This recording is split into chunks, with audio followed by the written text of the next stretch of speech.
A morte repentina da secretária estadual de Políticas para Mulheres causou surpresa. Márcia Santana tinha 35 anos e teria sofrido um infarto fulminante em casa. O corpo dela foi encontrado pelo companheiro.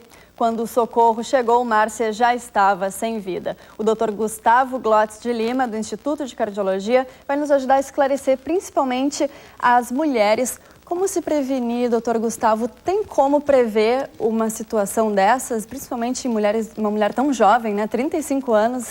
Essas são situações que causam um grande impacto na vida de todos nós, porque uma pessoa tão jovem, previamente rígida, acaba morrendo subitamente.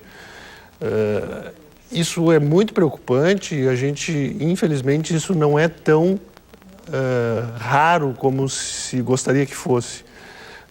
Para nós termos uma ideia, a morte súbita, que é aquela morte que ocorre de forma inesperada, de forma natural, dentro das primeiras 24 horas dos sintomas, ela é mais prevalente do que a morte por câncer de mama, por câncer de pulmão e por AIDS juntas. Então, existem mais mortes súbitas a cada ano, e se estima que no mundo ocorram 3,5 milhões de mortes súbitas anualmente, do que todas essas outras doenças que são também tão sérias. Na maioria das vezes, a morte súbita cardíaca ocorre por infarto em pessoas acima de 35 anos. Nas mulheres, isso até mais, com idade mais avançada. Nos jovens, as causas de morte súbita, na grande maioria das vezes, são uma cardiopatia não diagnosticada na infância ou algumas cardiopatias não estruturais, mas a nível celular, que provocam arritmias. A grande causa das mortes súbitas são por arritmias cardíacas. Uma menor causa são por aneurismas cerebrais e outras afecções. Mas a grande maioria das mortes súbitas são por arritmias cardíacas. E essas arritmias cardíacas podem ocorrer por alterações genéticas que fazem o coração ou ir muito rápido e não ter capacidade de se contrair, ou num número menor de casos, por o coração realmente ir ficando muito, muito lento até parar de bater. Se uma afecção, se uma arritmia dessas ocorre para qualquer um de nós, a cada minuto que o paciente não é atendido após esse evento, a chance de sobrevida diminui 10%. Então, se em 1 minuto a gente atende o paciente, existe 90% de chance dele ficar vivo. Agora, se nós demoramos mais de 10 minutos para atender essa pessoa, é inexorável que ela vai evoluir para a morte. Doutor Gustavo, falando nesse tempo curtíssimo de 10 minutos, é muito pouco tempo. Se a pessoa está em casa, o tempo de chamar uma ambulância geralmente demora mais do que isso. O que o companheiro, no caso, quem está acompanhando a pessoa pode fazer para tentar ajudar nesse momento? É muito importante que nós começamos a dar ênfase à educação da nossa população e das nossas crianças também, como já é feito nos países mais desenvolvidos.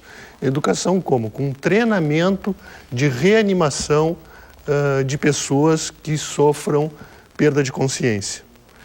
Isso já é ensinado em escolas, isso as nossas sociedades, tanto a Sociedade Gaúcha de Cardiologia como a nossa sociedade brasileira, dá ênfase com programas de ensinamento de como se comportar perante um paciente ou uma pessoa que sofra perda de consciência. Nós devemos fazer aquelas manobras, as chamadas manobras de reanimação cardiovascular, com massagem cardíaca e com respiração artificial. E mais de 70% das vezes o que reestabelece a contratilidade cardíaca é a cardioversão elétrica, isso é um choque que se faz através de um aparelho chamado de cardioversor desfibrilador. Isso é muito comum nos hospitais, nas UTIs, mas paulatinamente vem sendo disponibilizado e colocado em aeroportos, em órgãos públicos, em locais de grandes públicos. Inclusive já existe um projeto de lei que solicita que exista um desses aparelhos em todo local onde exista uma congregação de mais de 3.000 pessoas. Nesse aparelho, quando o paciente perde a consciência, se colocam dispositivos, pás sobre o tórax do paciente e ele determina se deve ou não descarregar a energia para restabelecer o batimento cardíaco. Certo. Doutor Gustavo, em relação às mulheres especificamente e a pouca idade, né?